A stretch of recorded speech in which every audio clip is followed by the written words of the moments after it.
Food is all around us. It's no longer just in our kitchens and restaurants. It's on our phones, Instagram, YouTube. We use food as a reason to get together, celebrate, and experience. No matter if that experience is in your home or in a different city. I am your host, Scott Scher, and I'm here to talk about your favorite food and the people behind them. This is the I'd Eat That podcast. Sort of have to go crazy a little bit to like push yourself to that next step. And then once you're there, people will look at you like you're crazy and you sort of have to defend it.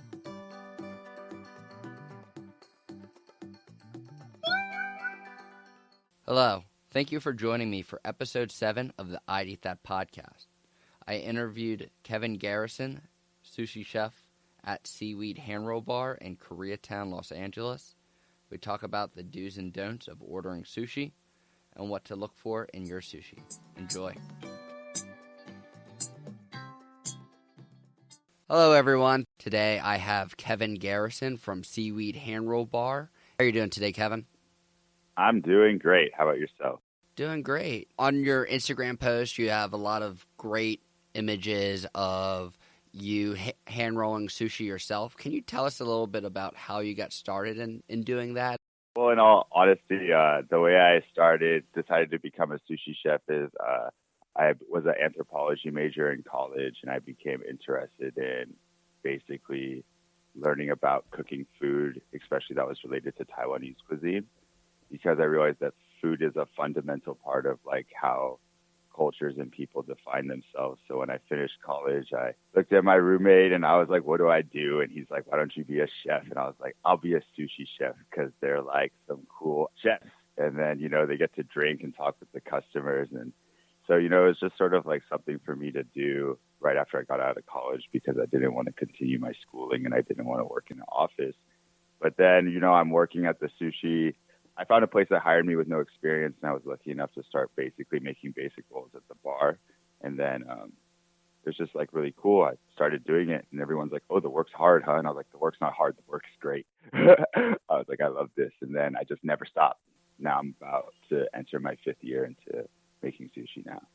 Nice. And did you get started making sushi in the LA area?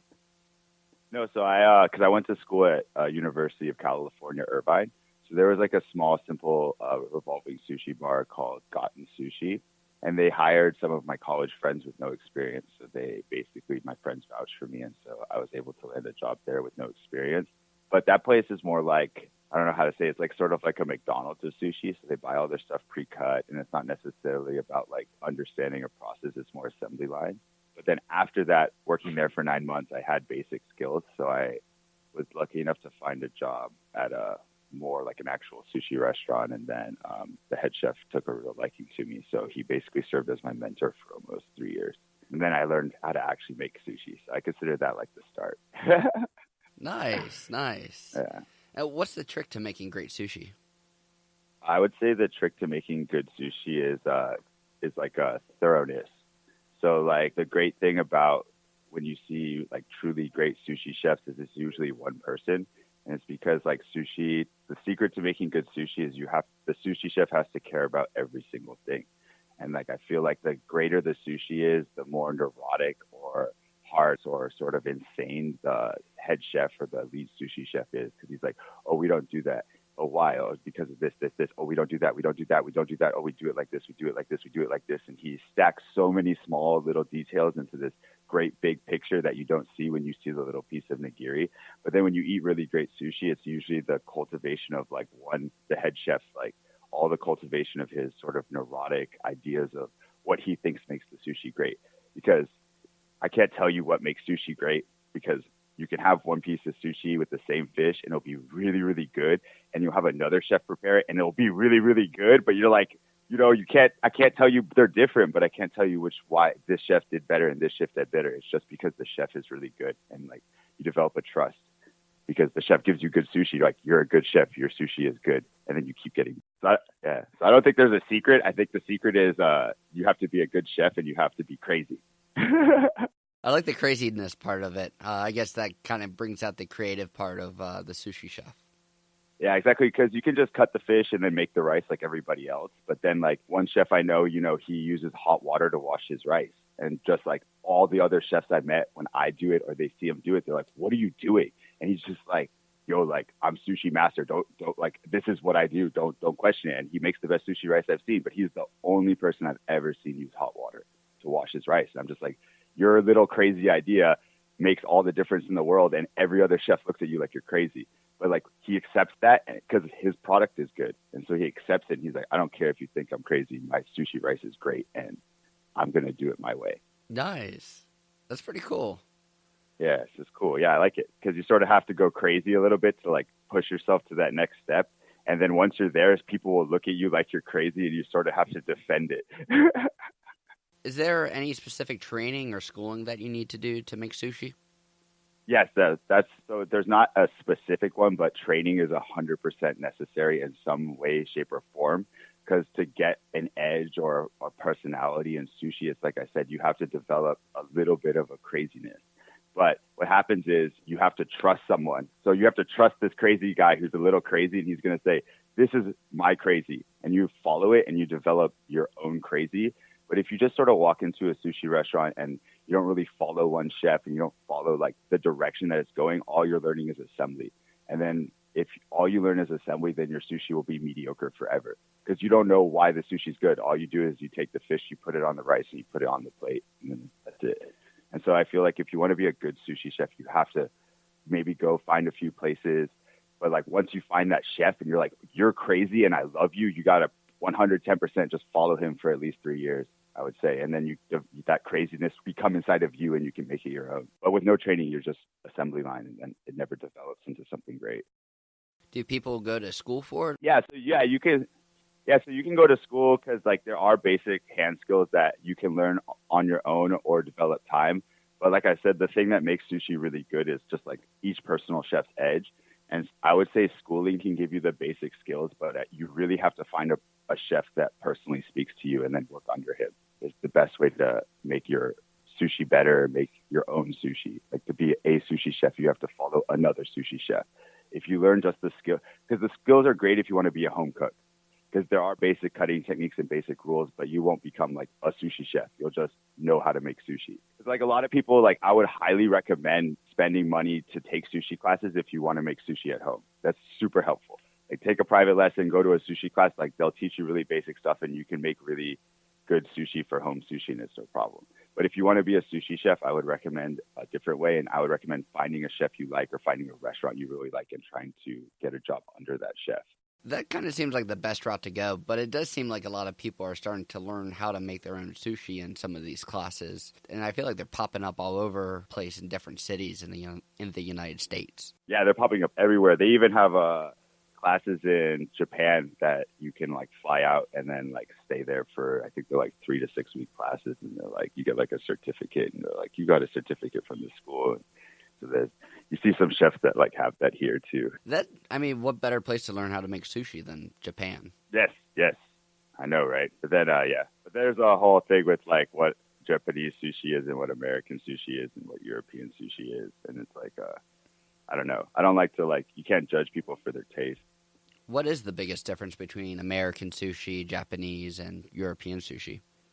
It's I would say it's like sensory, like taste. So basically, the people in, I don't know exactly Europe, but people in America like really comforting and sort of like gluttonous taste, like heavy oils, butters, lots of salt, lots of sugar. They like the sensationalism. They really enjoy feeling good when they eat the food. Like when you eat like a cookie, it just feels really good. It fills you with this sugar and all these carbs and you feel great.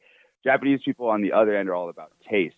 So they'll literally leave elements lacking because it could be like, oh, you can put more like sauce, like soy sauce on this. Oh, you can marinate this a little longer. But then they're like, but then the flavor of the fish is lost. And the whole point of the Japanese cuisine is to enjoy ingredients, while many ingredients that they use are unpleasant and sort of harsh to eat in a way. That's all part of the experience. And so like the Japanese mentality, I feel, is about taste. So you want to taste what you're eating. But then for Americans, the experience is about like how the the meal made you feel. So they love like toro uni caviar with truffle because it's just this overwhelming sensation of like umami and creaminess and butteriness, and it's so amazing. But then to a lot of Japanese people, it's like over the top because the toro is really good, the uni is really good, the truffle is really good. But when you put them all together, all of them lose the goodness that each of them have individually in a way. And I feel like that's the biggest separation. Because then you want to taste it, and then Americans want to feel it. That's a good way of putting it. I could definitely see how that would be a big difference. But what about European sushi? I don't know, because I know Europeans really like smoked and pickled fish. So I would assume like a lot of their stuff has like in Norway, they just cream cheese and smoked salmon, and regular salmon is like their jam, and like that's what they're all about. And so I would imagine like the sushi up there is like really reflective of that kind of flavor and taste profile. I haven't personally met or really talked to like European sushi chefs, so it's really hard for me to get a grasp on exactly what they like. They like from one chef that I learned, they really like sort of seared and like half cooked fish or pickled fish that's been cooked in the vinegar. Because I guess like this, everyone except for maybe Japanese people has still like a strange sensationalism towards eating something that's completely raw. Okay, that's understandable. Are there certain types of sushi rolls that you enjoy making more than others? Yes, I love making California rolls. Why is that? Because I love California rolls, and I think California rolls are like a really good homage to modernized sushi because essence of sushi is taste. And California roll to me is crab meat, avocado, sesame seeds, no cucumber. Because like the Japanese mentality, even like the Philadelphia roll is a really good roll because or the spicy tuna roll because it incorporates 2 to 3 ingredients that complement each other. And so what you get is if the California, the connie mayo is very good, or the seaweed's really good, or your rice is really good, when you make that simple roll, it'll like stand out. You'll be like, wow, this is like a really good California roll. Wow, this roll is really good. But then when you start putting like tuna on top and you put avocado and green onion and spicy mayo or some like eel sauce or like all these sauces, then it just becomes delicious. You have no idea what you're eating. And so I feel like I really like making those simple rolls that sort of hit the point because and I'm very like considerate. I always think about how much rice, how much meat, how much everything has so that the balance in the simple roll is really on point. So I love making California rolls because people eat my California rolls and they're like, wow, you make a really good California roll, which is a nice thing to hear because people eat 100 California rolls. They don't think about it. And then I can make one. And then a lot of people are like, wow, yours are really, really good. I'm like, thank you.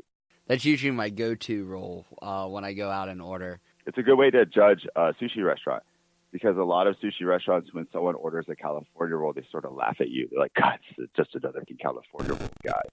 And then, like, honestly, that's how it is. And so when you get the California roll, if it looks like someone just threw it together, so like the rice isn't all even on 8 of the pieces, all that stuff, versus you get a California roll, it's perfectly neat. You get a nice piece of avocado and it's laid out nicely. It's a really good sign that even though it might look like it's just a California roll, the chefs there prepare everything correctly.